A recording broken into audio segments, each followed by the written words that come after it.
Hello. Oh, Jesus Christ. Oh, what a horrible way to intro a show. Anyway, hello. Welcome to either Frame Talk or Talkin Frame. I do not and have not decided on what the name of this show will be, but it is the internet's only one-person improvised talk show about Warframe that comes out just about once a month or whenever I can remember to record it. Last time on this show, I made a promise that I would tweet at Play Warframe and at Digital Extremes every single day until the lack of dead zone adjustment was fixed in the console edition of the video game Warframe. Now, was I able to do that? It turns out no, I was not, because there is 100 billion things more important than that.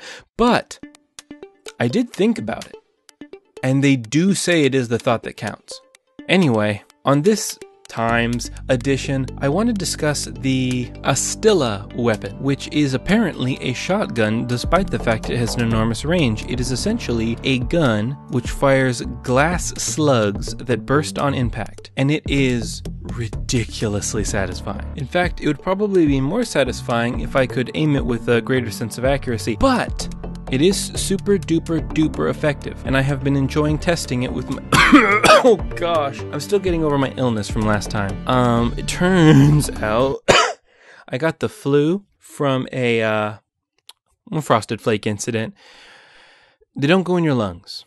That is, I think, the primary message of FrameTalk Talkin Frame is do not inhale frosted flakes because they do not like being in your lungs. Your lungs don't like having them. It is a perfect storm for opening up your body to get the flu. I thought I was going to die before. Now, the first time I recorded this incredibly popular show, I was barely getting sick, and the very next day, wouldn't you know it, I coughed up a bunch of what I can only imagine is cinnamon and sugar in mucus, and proceeded to just be completely laid out, wiped out for a solid week. I went to the doctor and I got Tamiflu, and good old Tammy, wouldn't you know it, she got me through it. Tammy, you're my best friend. It's weird that your last name is Flu, like the thing that you hate, such as Al Globalworman or Michael Good Movies. That was, of course, an unnecessary dig at Michael Bay, a very talented man who is clearly correct in his production decisions and everything else, because not that many people can be wrong. I refuse to believe that many people can be wrong. Are the Transformers movies good? I don't know. Everyone says in my sphere of influence, says they're bad.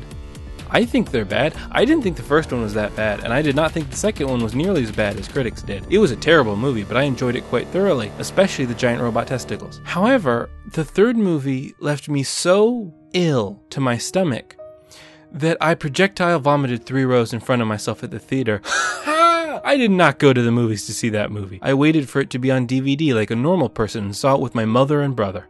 My mother, funnily enough, got up about halfway through to go and do something. She's normally very informative about her schedule and day and errands, but she just gone. And that was the right move, because me and my older brother were essentially tormented for an hour and a half of just some of the most unpleasant looking CGI I've ever seen. Not in a Johnny Mnemonic way, like the CGI was very good. It's just the physics of everything from the chain beards to the lightning hair to just Bumblebee, and everybody's just warping mechanical bricks and chitin bodies slamming together and spinning around on screen like buzzsaws, breaking into a bunch of old cottage cheese buildings. It was viscerally unpleasant. But clearly I'm wrong, because that movie made $1 bajillion. So, who's to say what is quality?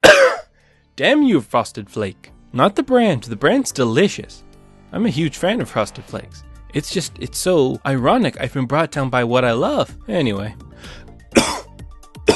Oh, Petunia. So, I've been playing a lot of Monster Hunter World lately, and it occurs to me how similar Warframe and Monster Hunter are as far as loot progression is concerned. They're both slow parts-based grinds where instead of getting a bunch of useless guns until you get like a good weapon that you're going to use for a while, like the Diablo style method or the Destiny style method, you essentially pick something that you want and you work your way towards that thing. You get your loot from menus after you get the components to create that loot. And I actually really like that because instead of worrying about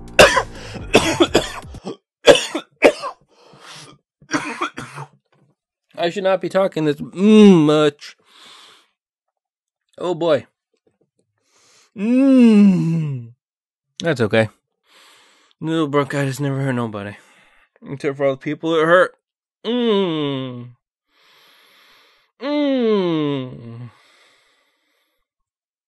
Until next time, please put Dead Zone Control in Warframe Digital Extremes.